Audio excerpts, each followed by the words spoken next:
Bonjour à tous, bienvenue à notre méditation quotidienne. Aujourd'hui, nous allons faire une parenthèse par rapport au texte que nous sommes en train de méditer dans l'Évangile selon Jean au chapitre 12. Nous allons faire un bond en avant et nous allons regarder les textes qui nous parlent de la crucifixion. Ce sont des textes qui sont profonds et qui vont au cœur du sens de ce que nous croyons en tant que chrétiens. Donc aujourd'hui, je vais regarder le chapitre 19 de l'Évangile selon Jean. Nous reviendrons au chapitre 12 après Pâques, mais pour l'instant, regardons Jean chapitre 19 et je lis à partir du verset 14. Nous sommes le vendredi saint, nous réfléchissons à la crucifixion du Seigneur Jésus-Christ. Prenez votre Nouveau Testament au chapitre 19, verset 14. C'était la préparation de la Pâque et environ la 6e heure. Pilate dit aux Juifs, voici notre roi. Mais ils s'écrièrent, ôte, ôte, crucifie-le. Pilate leur dit, crucifierai-je votre roi? Les principaux sacrificateurs répondirent, nous n'avons de roi que César.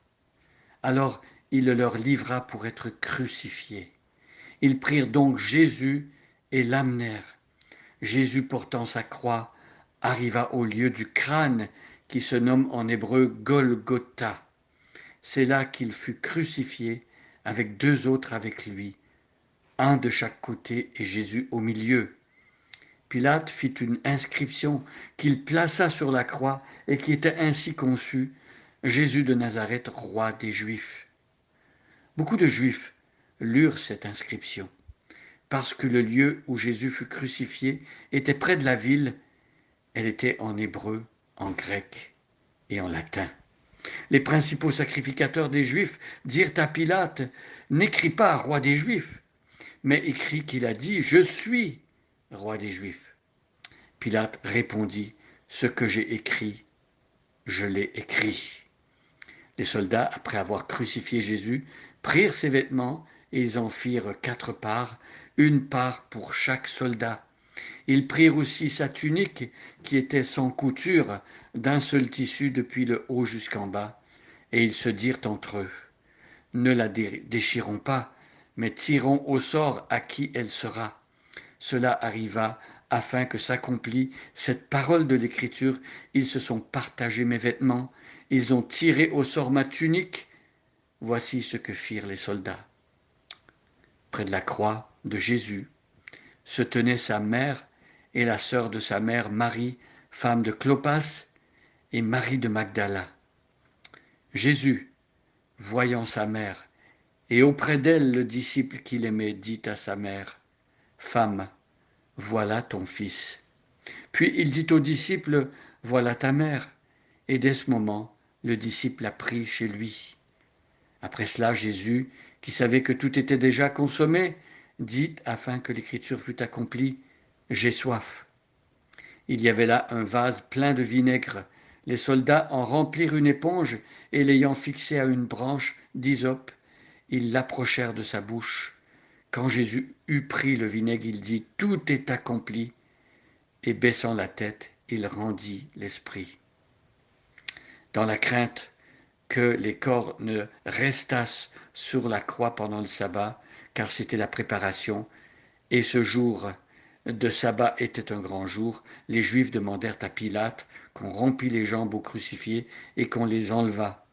Les soldats vinrent donc, et ils rompirent les jambes au premier puis à l'autre qui avait été crucifié avec lui, s'étant approchés de Jésus, et le voyant déjà mort, ils ne lui rompirent pas les jambes, mais un des soldats lui perça le côté avec une lance, et aussitôt il sortit du sang et de l'eau.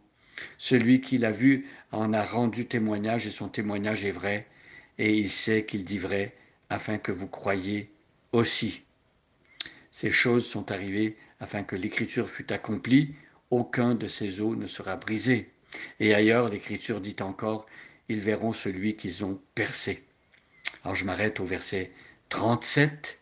Ici, nous avons le récit de la crucifixion de Jésus, Jésus qui va à l'agonie, Jésus de qui on s'est moqué, on l'a battu, on lui a mis une couronne d'épines, on a partagé ses vêtements, et Jésus, en faisant cela, est en train d'accomplir toute l'écriture.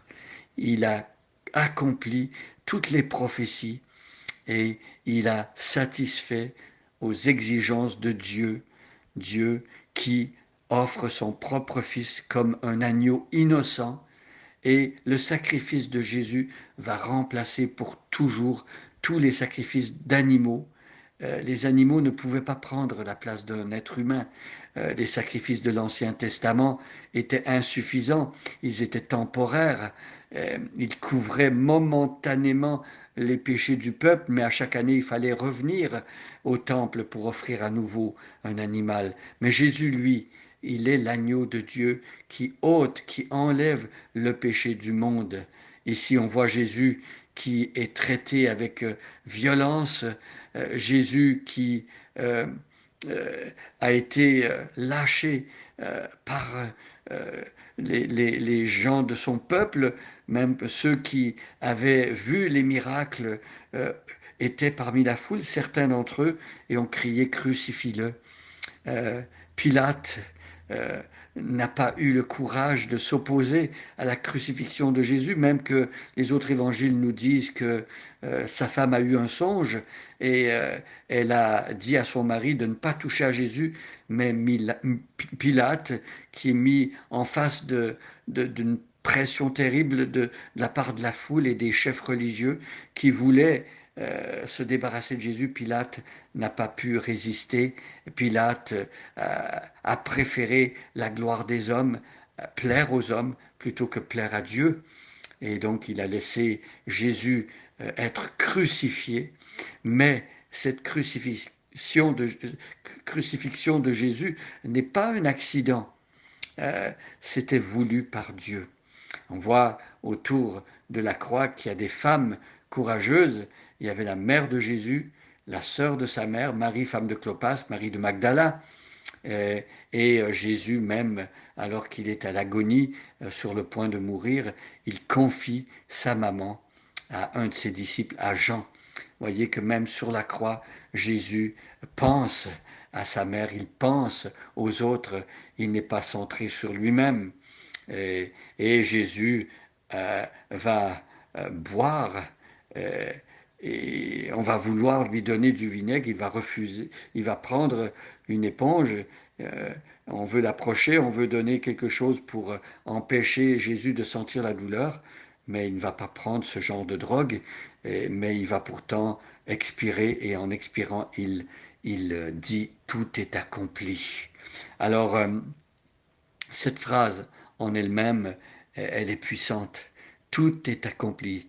Tételestai en grec. C'est un mot qui signifie que comme une facture a été payée, tout est complet. Jésus a tout fait ce que le Père lui demandait, ce que Dieu lui a demandé, et le salut est accompli. Il n'y a plus rien à ajouter. Voilà pourquoi les chrétiens, en suivant les enseignements de la Bible, disent que le salut est complet en Jésus-Christ. L'être humain n'a pas à ajouter des œuvres personnelles, des actions, des exploits, quoi que ce soit d'autre.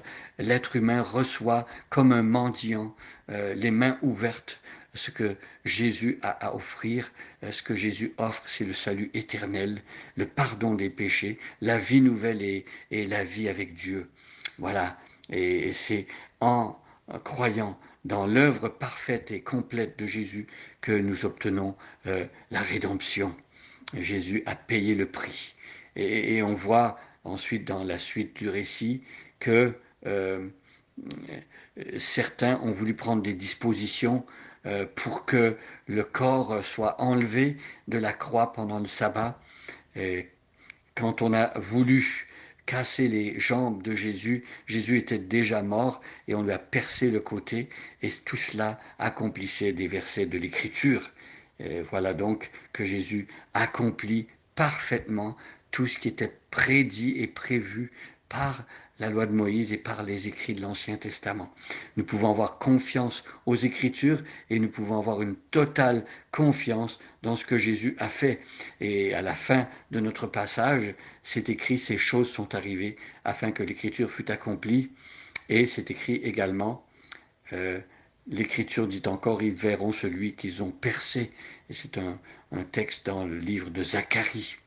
Donc, voyez que Jésus a accompli l'Écriture et Jean en rend témoignage. Et Jean dit au verset 35, celui qui l'a vu en a rendu témoignage et son témoignage est vrai et il sait qu'il dit vrai afin que vous croyiez aussi. Mes amis, en face d'une scène si touchante, si poignante, en face d'un si grand amour, pourquoi ne pas adorer, pourquoi ne pas livrer sa propre vie et se donner entièrement à Jésus qui en est digne. Bonne journée à chacun et à chacune et soyez bénis.